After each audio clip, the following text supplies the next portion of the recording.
o que significa, afinal, a afirmação husserliana presente na primeira investigação lógica de que a relação intencional ela não é uma relação de unidade constituída pelo julgamento. A unidade descritiva que se estabelece entre a bandeira e o país, entre o estigma e aquilo para o que o estigma aponta, entre o número e o campo de concentração, entre o sinal e aquilo que o sinal sinaliza, essa unidade não é uma unidade constituída a posteriori pelo julgamento, mas é uma unidade descritiva a priori anterior ao julgamento.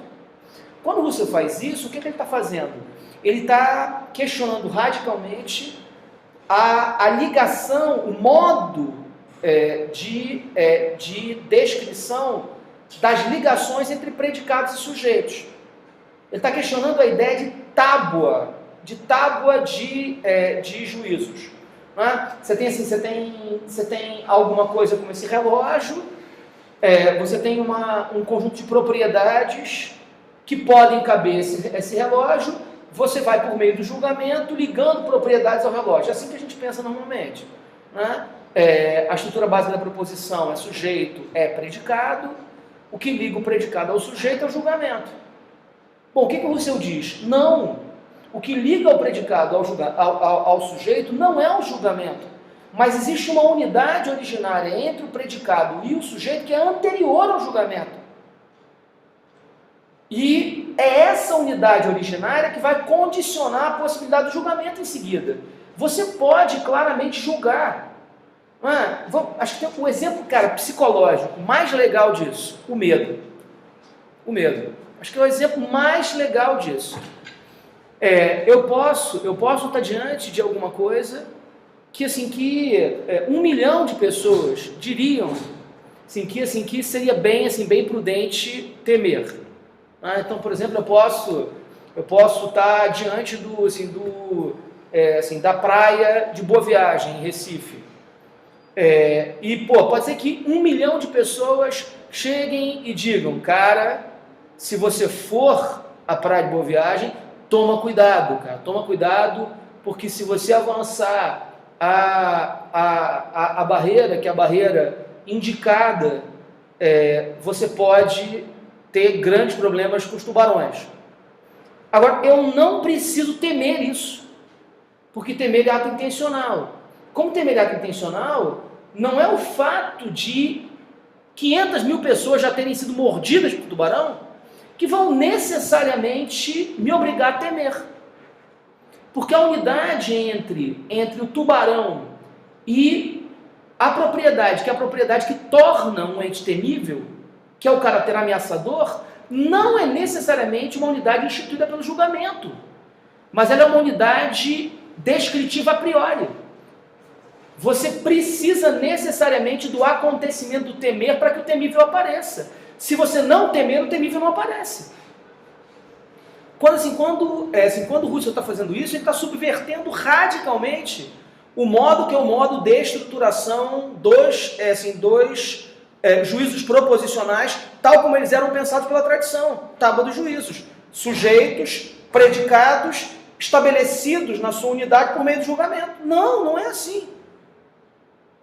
Quando Sartre, por exemplo, algumas notas sobre a fenomenologia de Husserl, diz que um sujeito não é chato porque eu acho que ele é chato, uma máscara, que é uma máscara japonesa, não é feia porque eu acho que ela é feia, o que ele está dizendo é que quando você vê uma máscara feia, a unidade entre a propriedade feio e a máscara não é uma unidade instituída pelo julgamento.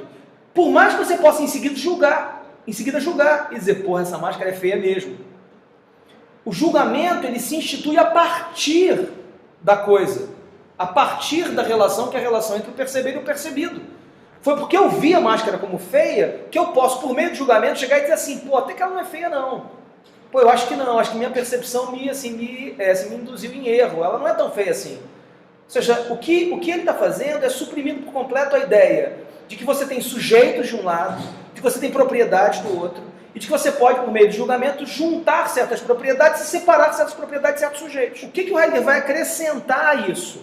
Apenas o fato de que o tipo de ligação entre predicados e sujeitos não é constituído pela relação pura e simples entre consciência e objeto, entre noesis e noema, mas que a relação entre propriedades e sujeitos é constituída pelo modo de determinação do horizonte fático no qual os entes se mostram como os entes que eles são. Então, assim, a diferença entre o Husserl e o Heidegger é que o Heidegger está simplesmente dizendo que você vai chamar essa cadeira, por exemplo, de uma cadeira bonita, ou você vai chamar essa cadeira de uma cadeira confortável, ou você vai assim, vamos pensar, eu estou sentando na cadeira e estou dizendo, porra, que cadeira confortável. Isso que eu vou dizer, eu não vou dizer pura e simplesmente por conta da relação que é a relação entre noesis e noema. Mas eu vou dizer isso a partir de um mundo no qual confortável significa o que confortável significa. Onde uma cadeira sofisticada é uma cadeira assim, que tem certas características. Não porque eu, por meio do julgamento, instituo essas características como características de uma cadeira sofisticada, mas porque no meu mundo sofisticado significa o que sofisticado significa. Ou seja, o Heidegger ele tá inserindo um elemento hermenêutico na origem da própria ideia fenomenológica de que as propriedades dos entes elas são determinadas pelas sínteses originárias, que não são sínteses que são instituídas pela subjetividade, porque não tem subjetividade instituidora.